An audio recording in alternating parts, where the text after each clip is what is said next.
Muy buenos días, tengan todos y bienvenidos a esta jornada del día de hoy. Geopolítica, lunes 19 del mes de septiembre, bañados por la tormenta Fiona.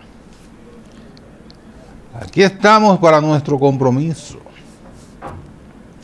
El presidente de la República decretó un día no laborable este lunes, justamente por efecto de la tormenta, de lo que se avisaba que iba a ocurrir, pero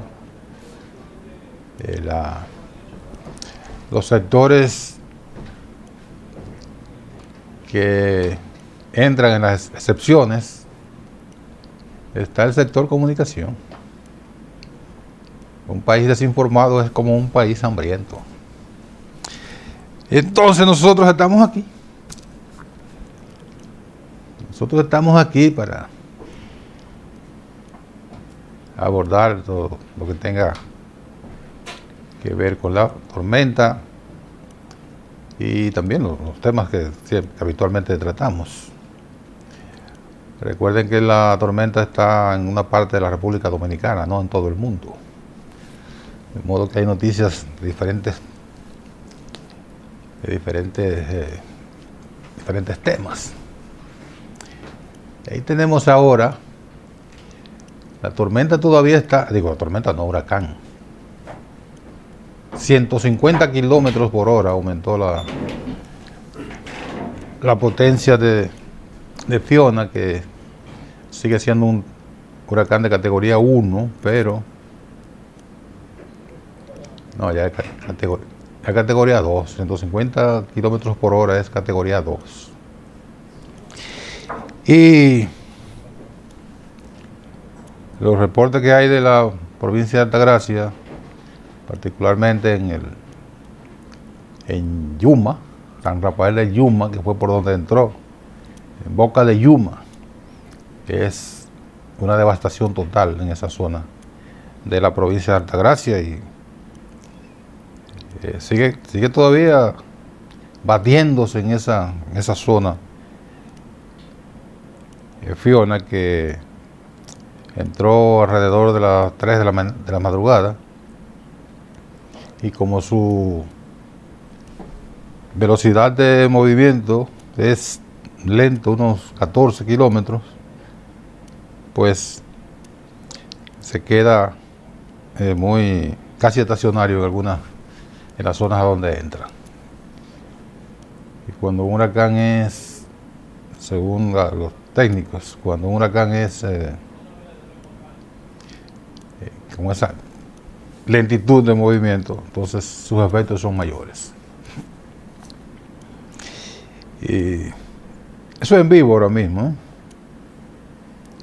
Eso es en vivo, eso es una aplicación de seguimiento en vivo del huracán. Para acá, para la capital,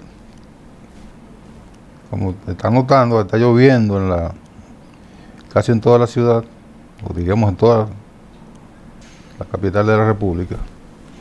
Y parece que sus efectos para acá no van a ser tan fuertes en términos de vientos, pero sí de lluvia. Porque hay un campo nuboso. Ustedes ven esa parte, la parte roja. La parte roja es el ojo, y la parte blanca es el campo nuboso. Y se nota hasta dónde llega ese campo nuboso. Creo que son 200 kilómetros que cubre el campo nuboso. O sea que, ¿cuántos kilómetros hay de aquí a Higüey? Son como 200 kilómetros de Higüey. De modo que el campo nuboso llega hasta aquí, o más de aquí. Por eso las lluvias en todo el país prácticamente, anuncian los técnicos de meteorología. Muy bien, entonces, afortunadamente todavía no se tiene ningún reporte de fallecidos. Es muy temprano todavía, muy rápido para ese tipo de evaluaciones, porque eso se hace luego de que pasen los efectos del huracán. Pero esperamos que no haya muertos que lamentar, porque lo que se pierda, lo material que se pierde, eso se recupera. Se pierden camas, efectos electrodomésticos, todas esas cosas que en sectores vulnerables. El gobierno dispone de recursos para auxiliar a los damnificados. De hecho, ayer el gobierno anunció que tenía preparado unos bonos de mitigación de daños para auxiliar a las personas, a las familias que resulten damnificadas. Por eso lo material se repone, la vida no se repone.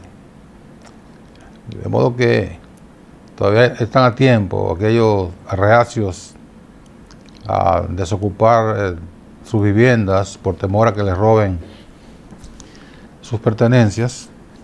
Están a tiempo de atender las recomendaciones de las autoridades para que abandonen esos lugares vulnerables y se refugien en los albergues que ha dispuesto el comité de emergencia para evitar justamente la pérdida de vida. Es natural que la gente se aferre a cuestiones materiales porque en el pasado ha ocurrido que desalojan su vivienda y unos malvados se aprovechan y van y desvalijan las viviendas, aprovechando que sus propietarios no están allí y las autoridades están ocupadas en otras cosas.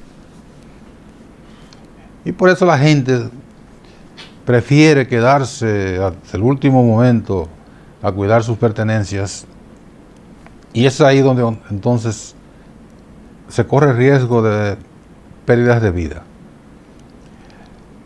De modo que uno entiende que en estos episodios de emergencia, como que la condescendencia de las autoridades no puede ser tan manifiesta. O sea, por favor, salgan, que hay problemas. No. Sacarlos, combinarlos a abandonar los lugares vulnerables. Porque, en definitiva, el gobierno está para preservar, las autoridades están para preservar la integridad física de todos los ciudadanos.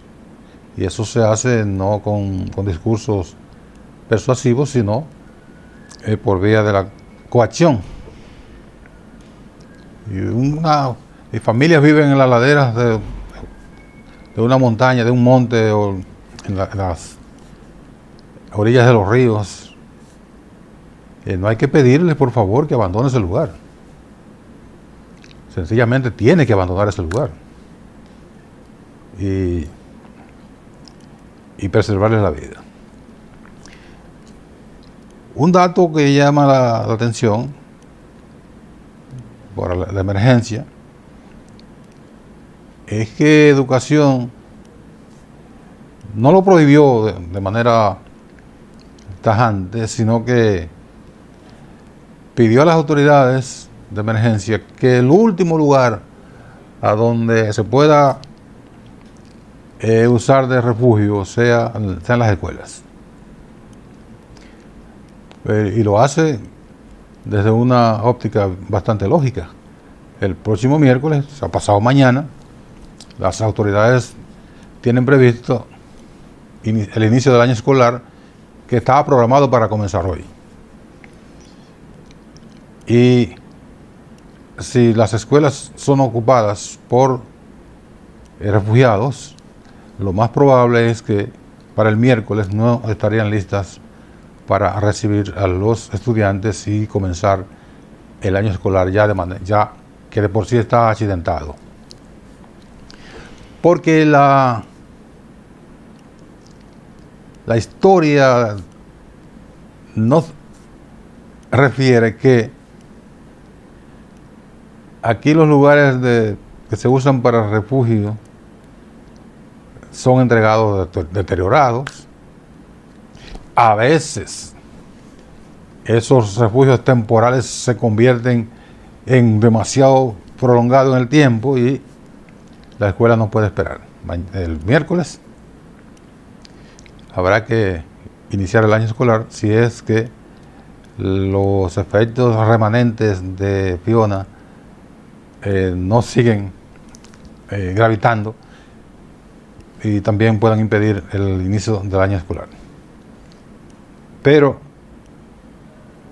es entendible desde el punto de vista de la logística preparatoria del año escolar que Educación entienda que el último lugar que se debe usar como refugio son las escuelas.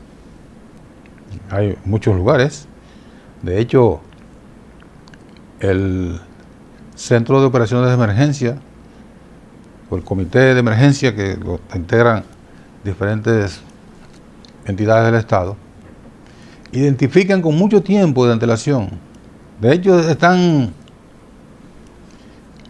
establecidos de manera permanente los lugares que se usan como refugio en el caso de evacuaciones masivas por fenómenos de la naturaleza. Y en esos lugares están incluidas las escuelas.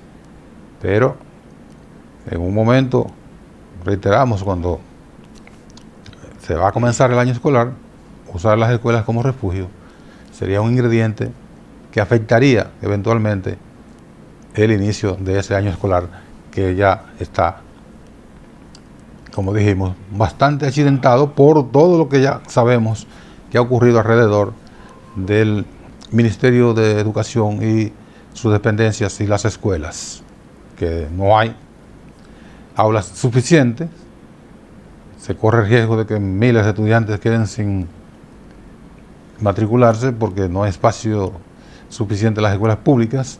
Los colegios, el gobierno ha dispuesto que se pagar la inscripción en colegios privados justamente por eso. Entonces, si además de la falta que ya viene se le agrega eventual deterioro de las instalaciones porque sean ocupadas por refugiados, entonces el inicio del año escolar y su desarrollo estaría bastante comprometido en detrimento de la formación de nuestros escolares. Entonces, el panorama que tenemos con Fiona es bastante desolador, según los reportes que hay, particularmente de Higüey, de la provincia de Altagracia, en Punta Cana y todo el perímetro de la provincia de Altagracia. Ahí no noto bien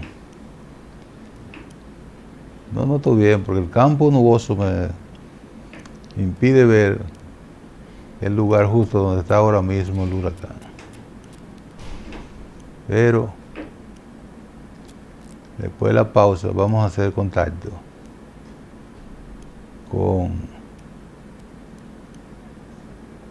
vamos a ver si hacemos contacto con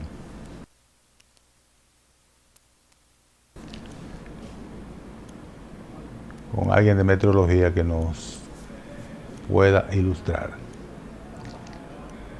Porque parece que el huracán está prácticamente estacionado en esa parte de la provincia de Altagracia. Estaba escuchando un reporte a través de la Super 7 de un dirigente empresarial del área turística de Punta Cana, que daba cuenta de que había sido muy afectado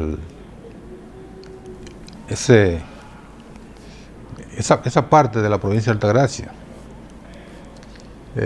Punta Cana, Bávaro, Verón, que tenían que había una devastación importante en la zona. Y otro reporte directamente de San Rafael de Yuma daba cuenta que según lo que se había podido verificar en medio de todo el efecto, de todo el desarrollo de la tormenta, era que habían decenas y decenas de viviendas destruidas, viviendas de madera, de zinc, de cana, y las estructuras que son vulnerables habían sido destruidas. Porque 150 kilómetros por hora, como ingresó el huracán en esa zona, es una potencia importante para afectar estructuras que son débiles, como son viviendas de madera y de zinc, que no resisten el embate de unos vientos tan fuertes, que además, esos son los vientos sostenidos, pero los de ráfaga son mucho más potentes, de hasta 200 kilómetros por hora. Son realmente los vientos de ráfaga, son los que hacen los mayores estragos en los huracanes. Vamos a la pausa y regresamos de inmediato con más en Geopolítica.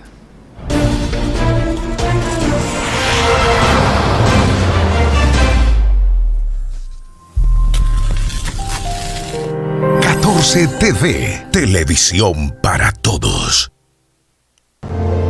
En la Dirección General de Jubilaciones y Pensiones trabajamos con transparencia y sentido social. Contamos con establecimientos de atención para nuestros usuarios y además, durante esta gestión hemos otorgado 46,000 pensiones.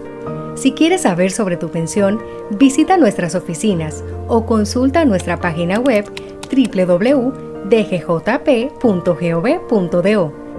Te servimos con calidad y justo a tiempo.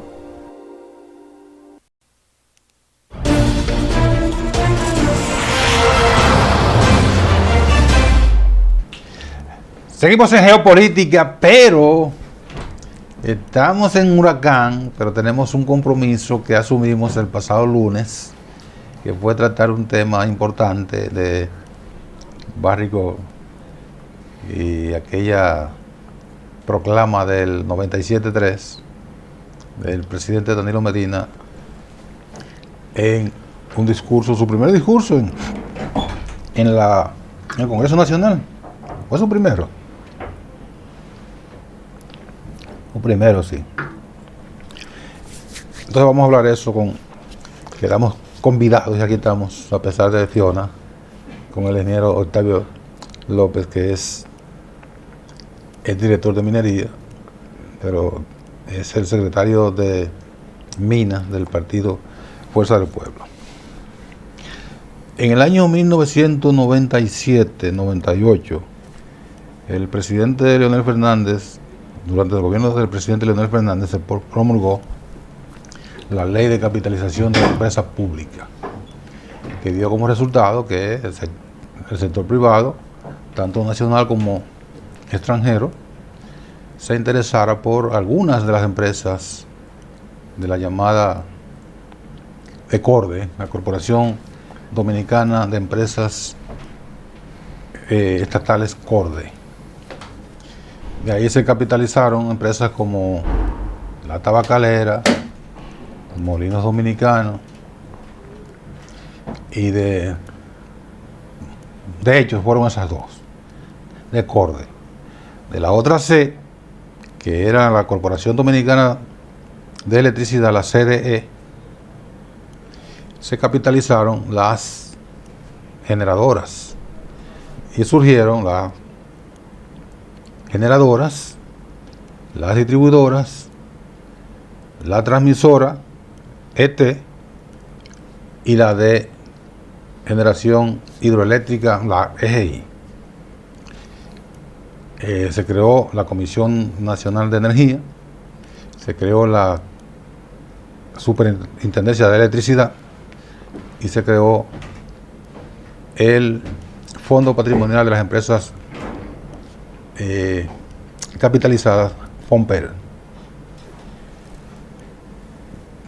Se comenzó y se instaló la narrativa de que el gobierno de Fernández había vendido, que había entregado de manera graciosa las empresas del Estado al sector privado, lo cual era una gran mentira y sigue siendo una gran mentira. Yo lo que no entiendo es por qué los técnicos del doctor Fernández, ya que él no lo hace directamente, por qué los técnicos que trabajan con el doctor Fernández, que son parte de su partido, no explican lo que ocurrió con esa llamada capitalización.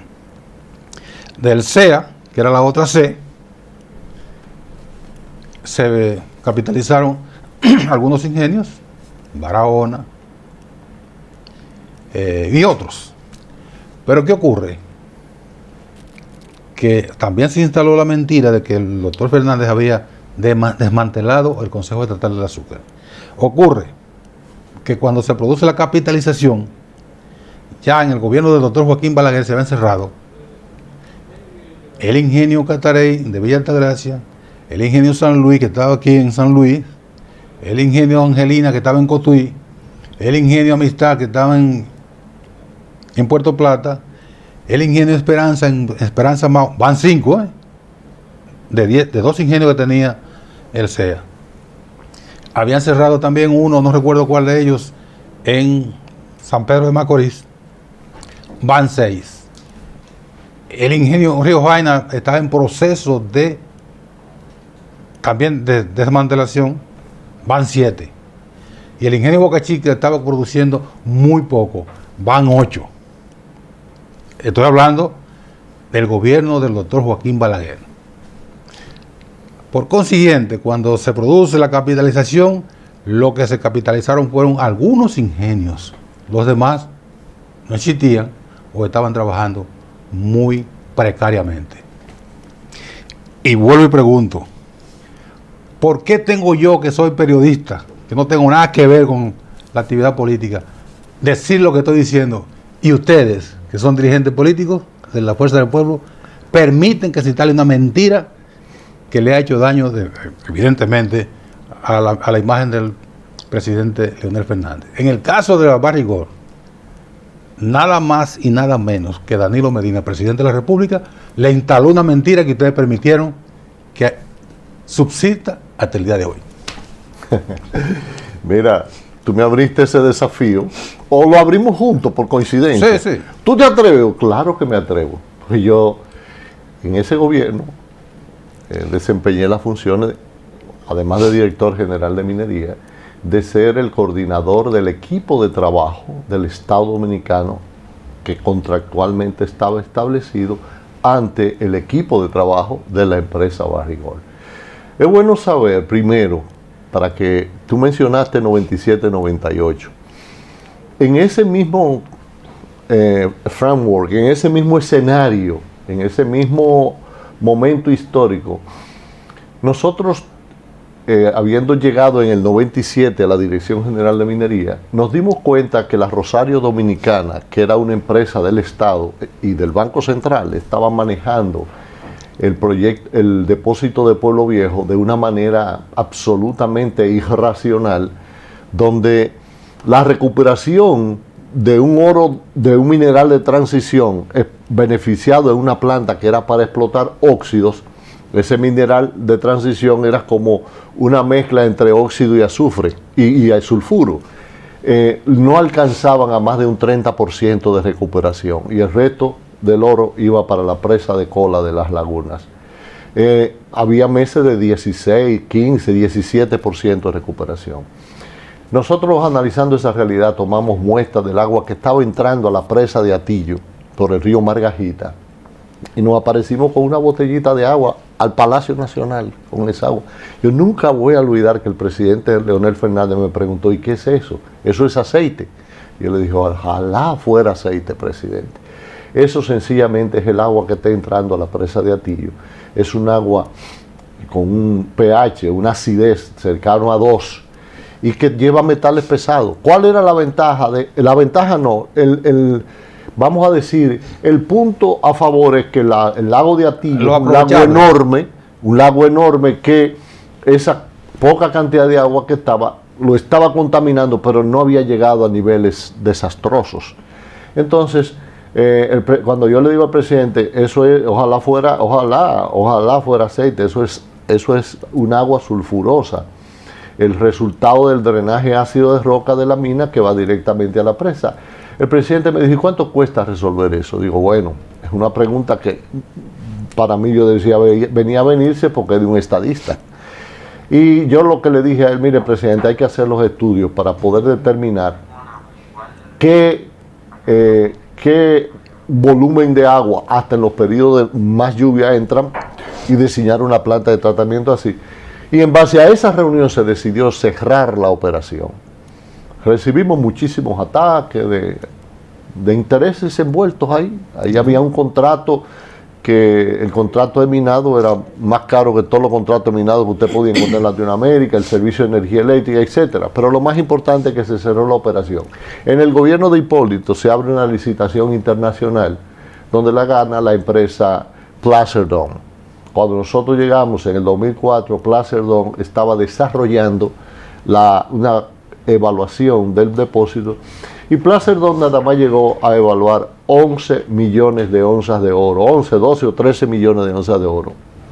No tenía interés en el cobre, no tenía interés en la plata, y recibió lo que se llama una oferta no solicitada por la empresa Barrick Gold. La Barrick Gold, con esa tentación que motivó a Placer Dome le vende a Barrick Gold.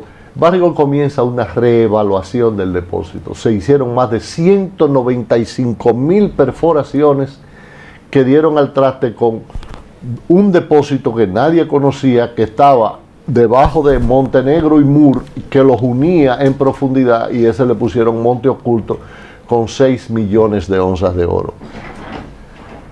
Todo esto arrojó un interés profundo en un proyecto de enorme interés con 24, 25 millones de onzas de oro. Octavio. Sí.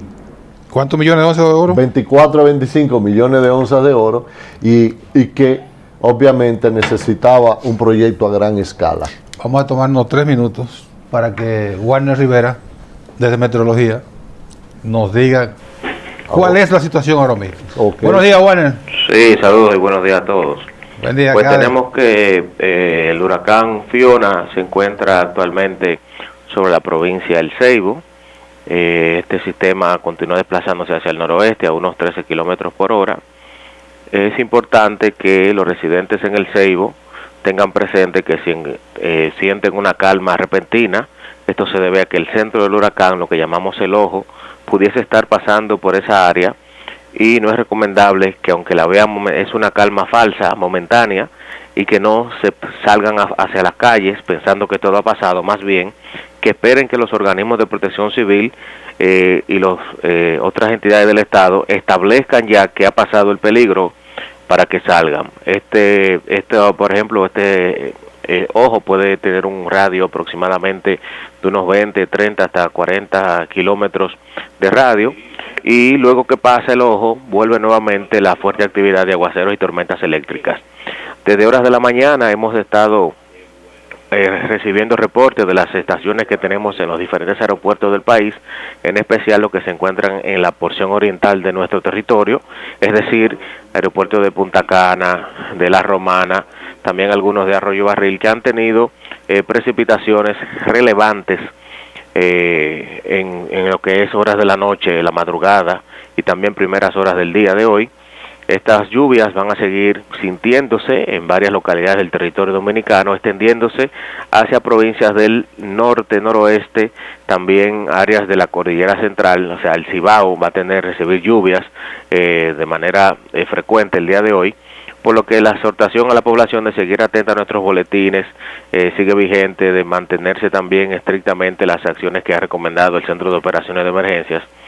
Es lo que estamos manteniendo. Este sistema Fiona, ¿verdad?, tiene vientos máximos sostenidos de 150 kilómetros por hora. Se prevé que en horas de la tarde, horas de la noche, pueda pues salir por una parte de lo que es el Ceibo, pasar por la bahía de Samaná, también volver a entrar su centro por áreas de Samaná, pero en sí ya no importa dónde esté el centro, lo que sí interesa es que las condiciones asociadas a este sistema las vamos a seguir teniendo, que son vientos fuertes, huracanados, que están aproximadamente a unos 45 kilómetros de su centro, y el resto del país tendrá especialmente esa parte de los vientos huracanados en la porción este. Luego la gran parte del país tendrá vientos de tormenta tropical.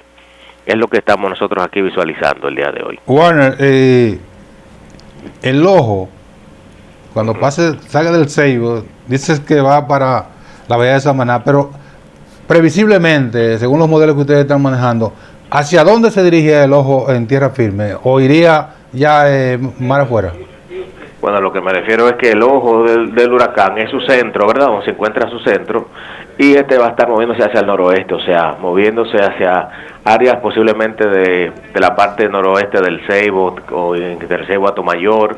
Luego caería en lo que es la bahía de Samaná, y más adelante sobre la provincia de Samaná, y luego saldría otra vez por Samaná, pasando al noreste de María Trinidad Sánchez aproximadamente. Lo que me refiero también es que es más importante estar atento a las lluvias, tomar las acciones, ya tomarlas no, sino ejecutar ya las acciones que se tomaron de manera preventiva, ir ejecutándolas y mantener la calma, y cualquier reporte de situaciones que sean de peligro a las autoridades pertinentes, contactarles e informarles al respecto. ¿La capital se va a mantener como está ahora, con lluvia y algunos Sí, la capital va a seguir teniendo lluvias que van a ser no continuas, vamos a decir fijas, ¿verdad?, sino de vez en cuando estarán ocurriendo sus aguaceros moderados a fuertes, con tormentas eléctricas y sus ráfagas de viento también que están presentándose desde temprano. El sur, digamos, San Cristóbal, hacia allá. Hacia el sur, también San Cristóbal tendrán sus aguaceros, de vez en cuando, como dije, pero ya la parte suroeste, lo que es Baraburuco, Independencia, aunque tendrá aguaceros también, pero no van a ser de la misma cantidad, o sea, de la misma cantidad de lluvias acumuladas que en la parte noroeste, norte, noreste, sureste y este del país. Muy bien. Gracias, Warner. Estamos para servirle. Muchas gracias a ustedes por llevar nuestras informaciones a la población. Gracias a ustedes, muy amable. Warner Rivera, desde la Oficina Nacional de Meteorología, con estas informaciones que son muy puntuales y traen alguna tranquilidad en lo que se refiere a la parte de la capital y el suroeste del país. Pero previsiblemente va a seguir teniendo algunos efectos, como señalaba el meteorólogo, en la parte noroeste, noreste y noroeste. Así que con cuidado por allá, no, como dice él, no crean que se fue el huracán, sino que una calma falsa que después viene y arrastra con todo el que se toma el descuido de que ya podemos salir. 15 millones hablábamos de onzas. 12, 13 millones de onzas de oro. Mira, la oferta que le hizo Barrick fue muy tentadora, según parece, a Placer Dome, y le vendió. Y Placer Dome lo que hace es Barrick lo que hace es una reevaluación que, como dije, encuentra en profundidad un depósito que le pusieron Monte Oculto con 6 millones de onzas de oro que nadie conocía su existencia.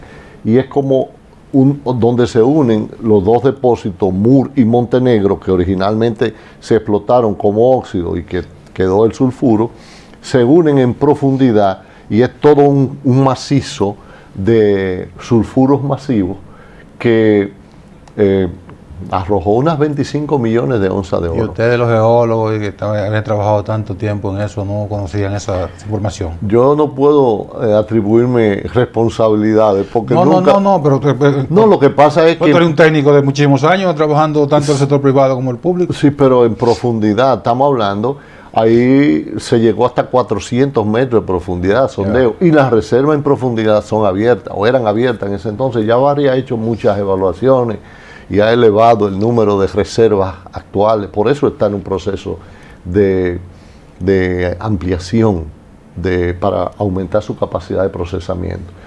Aquí vamos a lo que es el motivo que tú señalabas, Sí, del sí. famoso 97.3 que confundió a mucha gente. Sí.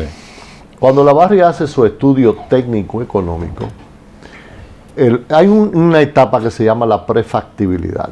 Barrick se da cuenta que tiene un depósito tipo sulfuro masivo enorme, pero que no es tipo alta sulfuración y que para explotarlo se necesitaba de tecnologías que garantizaran que no hubiera contaminación. Para tal fin, Barrick diseña una planta de beneficio con el uso de unos tanques autoclaves que son como ollas de presión, 4 ollas de presión enormes con una capacidad de oxidar el sulfuro en 8 horas. Esa planta esos son los tanques autoclaves más grandes del mundo, se están empleando en este país. Pero para ello también se necesitaba una planta de oxígeno. Esa planta de oxígeno que también en la industria minera es la planta de oxígeno más grande del mundo, para inyectarle oxígeno a presión al sulfuro molido para que se oxidara dentro de los tanques autoclaves.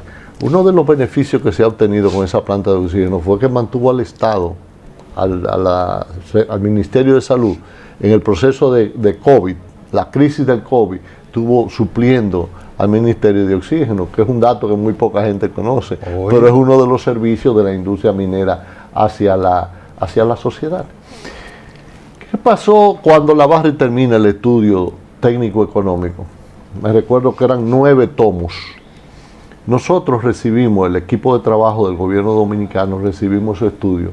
La Barrick nos dice a nosotros, miren, tenemos que sentarnos a revisar este estudio, porque la tasa interna de retorno, lo que le dicen el TIR, no alcanza a más de un 7.5%.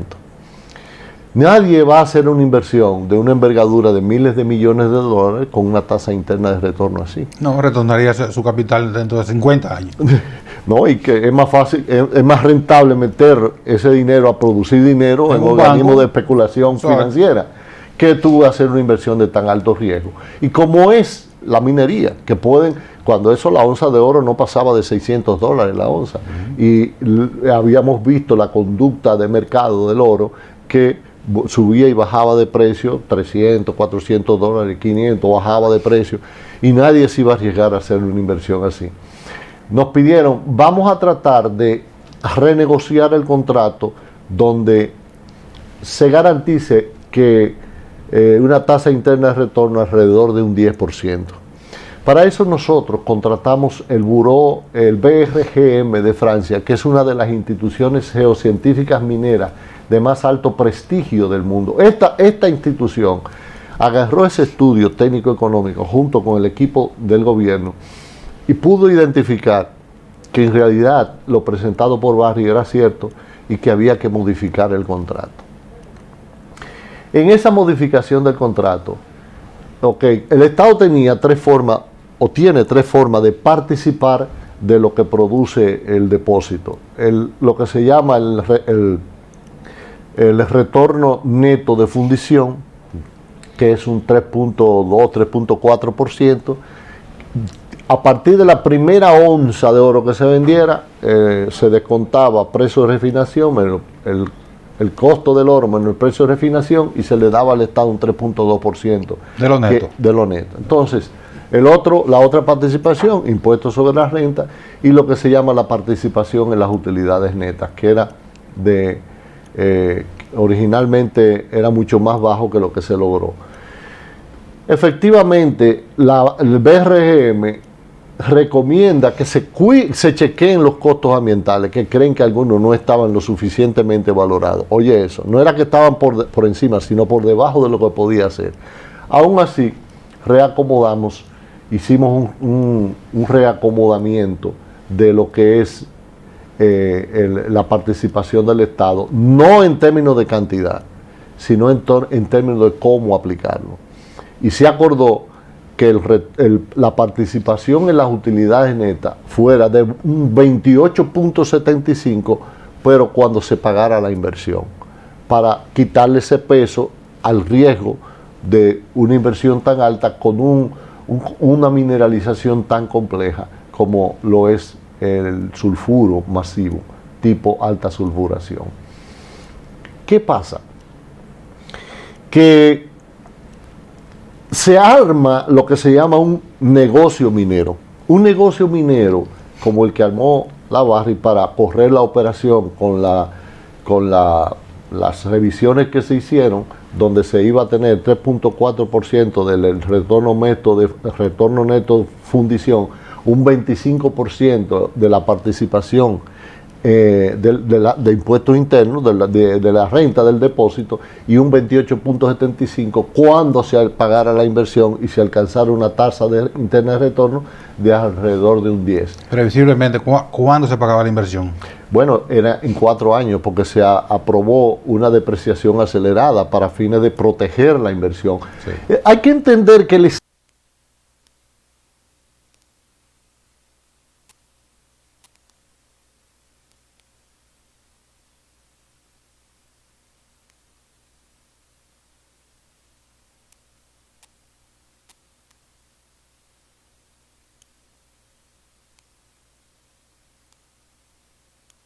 de que había que revisar el contrato.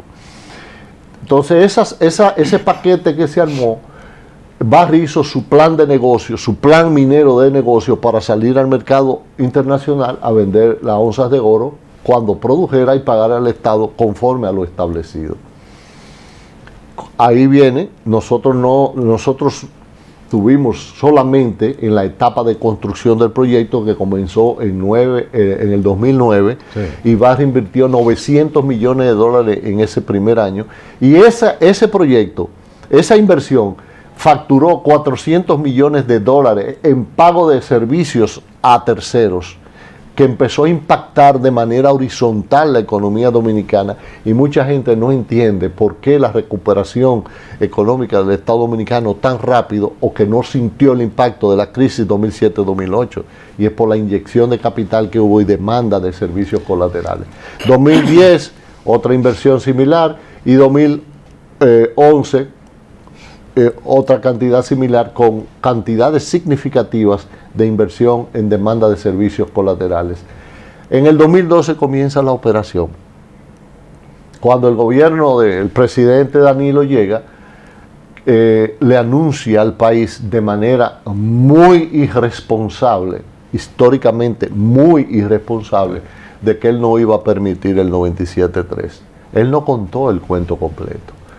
El cuento completo había que decírselo de manera responsable al país, y hubieran sido otros los resultados para con la industria minera, porque hicimos un contrato que fue tipificado como uno de los mejores contratos para Latinoamérica. Al el gobierno forzar, la Barrick tuvo que decir: vamos a entendernos con esta gente. ¿Por qué? Porque tenían la opción de irse.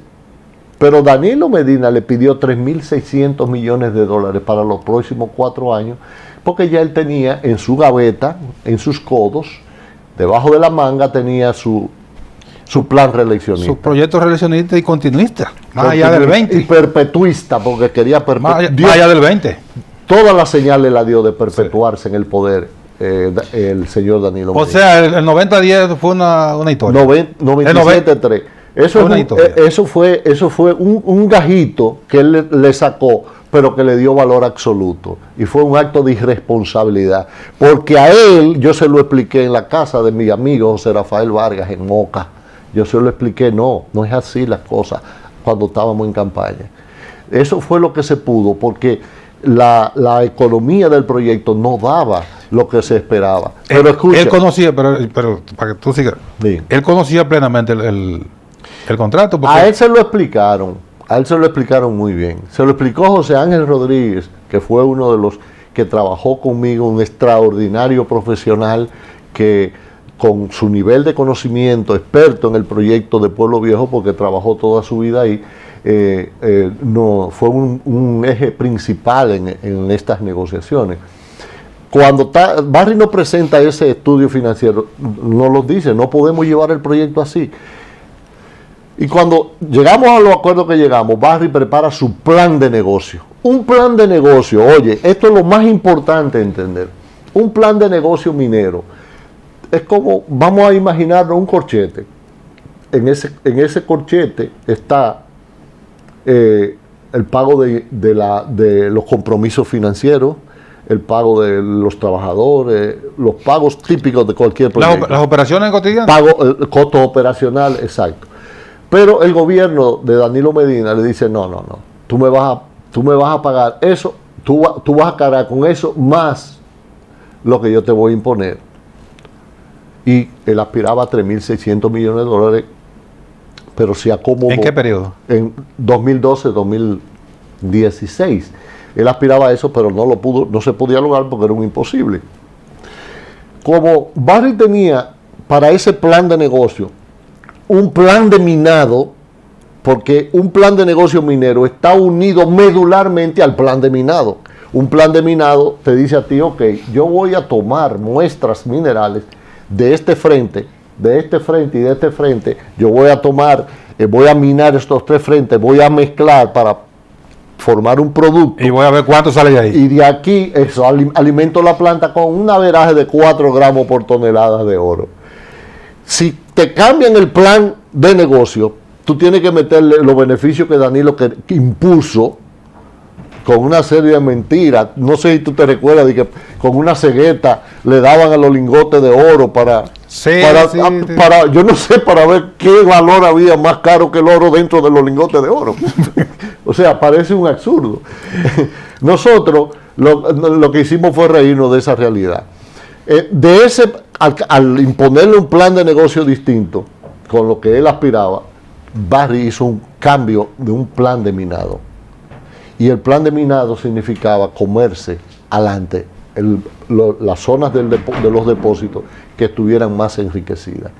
Y eso trajo como consecuencia un cambio de todo el plan de inversiones que tenía Barry, incluyendo la presa de cola El Yagal, que era una presa de cola que iba a tener una obra conexa para aumentar la capacidad de almacenamiento del vaso, que no se pudo hacer por las imposiciones del gobierno. Y por eso vino la crisis de la presa en la zona de Cuance, y todavía están en una decisión de una nueva presa, porque no se pudo hacer por la incidencia que tuvo en el plan de inversiones de Barry, la decisión irresponsable de Danilo Medina. Del llamado 97.3, que fue una proclama que consiguió catapultar a Danilo Medina como todo un gran irresponsable hacia su plan de perpetuarse. Pero la realidad es, cambió plan de negocio, hubo que cambiar plan de minado. Y eso provocó todo lo que sabemos de ahí en adelante. Y que es importante ratificar, del 12 al 20 recibió cerca de 3.000 millones de dólares de la participación del Estado en el proyecto de Barry. ¿En qué se invirtió ese dinero, hermano Nelson? Esa es la buena pregunta que yo debería responder. Gracias, Octavio. Yo creo que quedó bien claro eso de que fue una mentira, una manipulación vulgar de Danilo, con dos fines. El primero era disminuir al líder de ustedes. Exactamente. Golpear a Leonel. Y el segundo, perpetuarse en el poder. Que si no se atraviesan todo en la vida hay o sea, tú calculas como decimos en el campo, tú calculas los morros, pero no sabes, o sea, tú cuentas las gallinas, pero no sabes que viene el moquillo. Exactamente, exacto. Y ahora, nosotros estamos en la Fuerza del Pueblo concibiendo todo un plan para relanzar la minería dominicana, porque este gobierno ha hecho muy poca cosa por la minería, y de organizarla, y el presidente Fernando cree en la industria minera, y vamos con un plan a relanzar la industria minera para que respalde el crecimiento y el desarrollo sostenible de la República Dominicana. Bueno, creo que quedó bien claro eso. De todas maneras, más adelante volveremos a hablar de... Sí, Porque, tú sabes que yo soy a tu orden. Ustedes de la vieja guardia periodística de este país. Oye, no me tiren tan atrás. Yo soy En cuanto a la edad es nuestra. de la guardia intermedia. En cuanto a la edad es nuestra. Gracias, Octavio. Y gracias a ustedes también. Síganse cuidando, que ya ustedes oyeron a Warner Rivera. Pónganle atención a los boletines de las autoridades, tanto de meteorología como del Centro de Operaciones de Emergencia, para que no vayan a incurrir en imprudencia. Y nos vemos mañana, Dios mediante.